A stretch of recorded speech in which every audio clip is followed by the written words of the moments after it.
Hello everyone and welcome back to another movie review. I'm your host Ian from EonTalk, and today I'll be reviewing The Battle, Road to Victory, or in Korean, 봉오동 전투.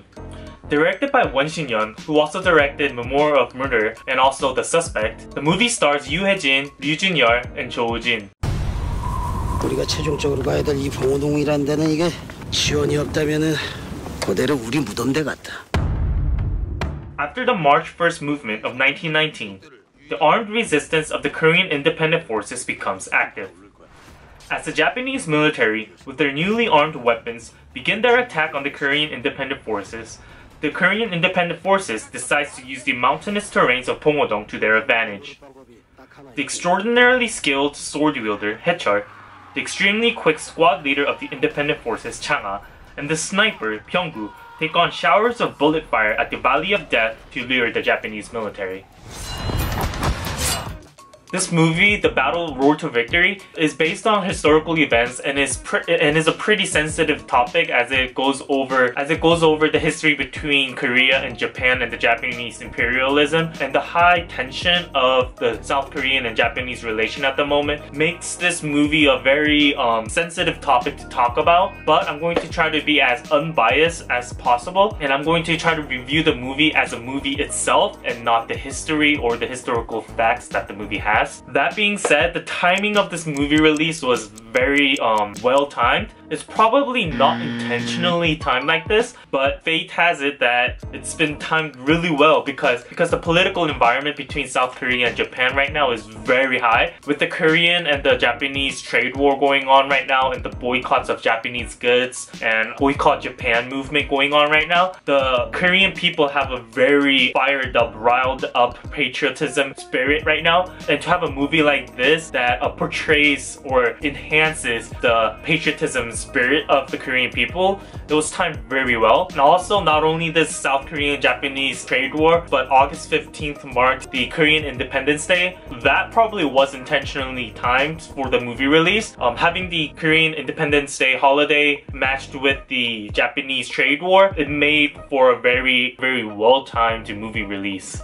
Like I said, I'm going to try to be as neutral and unbiased as possible. Let's first look at the good parts about the movie. The movie doesn't fool around. It hooks you right in from the start, and it does a very good job right from the beginning explaining the background and the historical environment that's taking place at the moment. And it does this by not showing like a long portrayal of the events that led up to the Battle of Pongwodong, but it actually has like a written script that pinpoints the key factors that you need to know before going into the movie. Like I also mentioned, the movie stars Hae-Jin, and with like every other Hae-Jin movies, the movie isn't 100% all serious. There are those occasional humors that keeps it from being too serious and kind of plays around with the audience, showing them emotional sides and showing them humorous sides. Of course, Hae-Jin is the perfect actor to portray this role.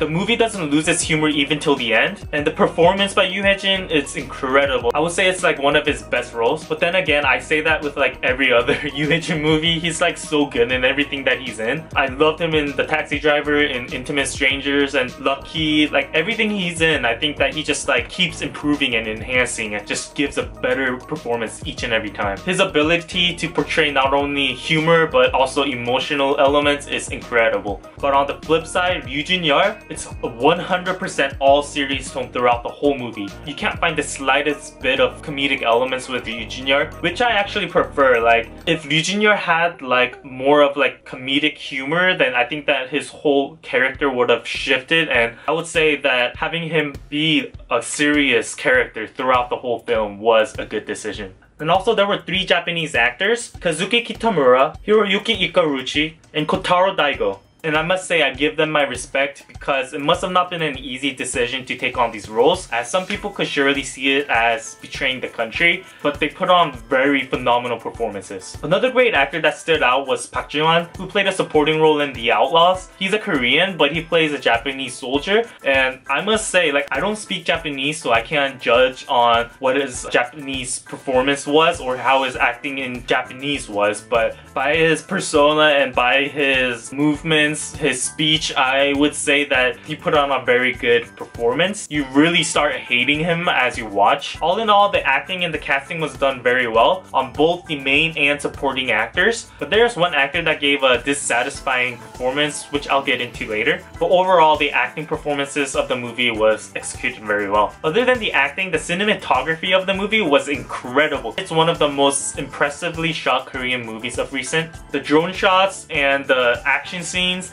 you can tell that a lot of work and a lot of dedication was put into it because majority of the movie, like 90% of the movie, was shot on mountainous terrains. So having like all those camera equipments and like film equipments brought up to those mountains and shot very beautifully and well, in fact, you can tell that a lot of work was put into it. And moving along to the bad parts about the movie, there are humor points that if you're not Korean or if you don't speak Korean, I would say that it's very hard to understand.